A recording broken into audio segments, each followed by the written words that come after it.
Hi guys, welcome back sa ating channel. So for today's video po, ay tuturuan ko kayo kung paano mag-edit ng video nyo sa inyong YouTube account at maglagay ng background music na hindi kayo makaka-copyright. Okay? Para kahit paano, upload ka ng iyong content sa YouTube ay hindi kayo makaka-copyright gamit ang inyong music background. Okay? So, panoorin nyo to hanggang sa huli. Let's go! Okay guys, punta tayo sa CapCut. Yun. Okay, so skip lang natin yan. Yan. Then, yan. Skipan natin yan.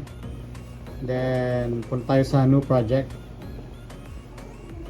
Okay, so halimbawa yung video mo ay eto. Click mo lang yung video mo, then add.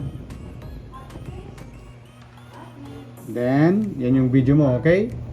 Play natin. Okay, so back natin. Halimbawa yun yung video mo, then, sabihin natin na wala pang music siya, okay? So, alisin natin yung volume. Yan. So, lalagyan natin siya ng music. So, para maganda, by the way, ilagay mo muna natin, click mo pala muna yung aspect ratio. Halimbawa, ang content mo ay pang YouTube. So, click mo ito. Then, click mo OK.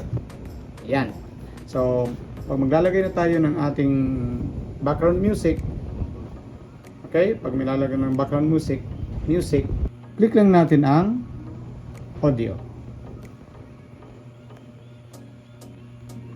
Okay? Click lang natin ang audio. After kang audio, dito kayo kumuha ng music sa sound effects. Yun. Okay? Halimbawa, ang music natin ay pili ka lang dyan, yung gusto mo. Halimbawa, itong music na to. Ayan. Then, click mo lang yung ayan, yung plus sign. So, i-play natin yung back music mo. Ayan.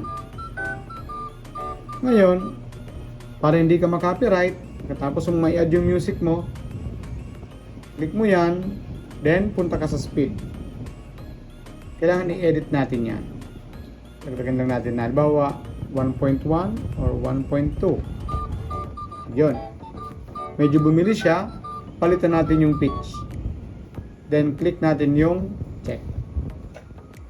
Pakinggan nyo. Ayan. So medyo bumilis at iba na yung pitch ng kanyang music. Okay guys, so pagkatapos yan, pwede mo na siyang, kung wala ka nang ibang i-edit, pwede mo na siyang i-adjust. Yan, gawin natin 180 para high definition. Yun.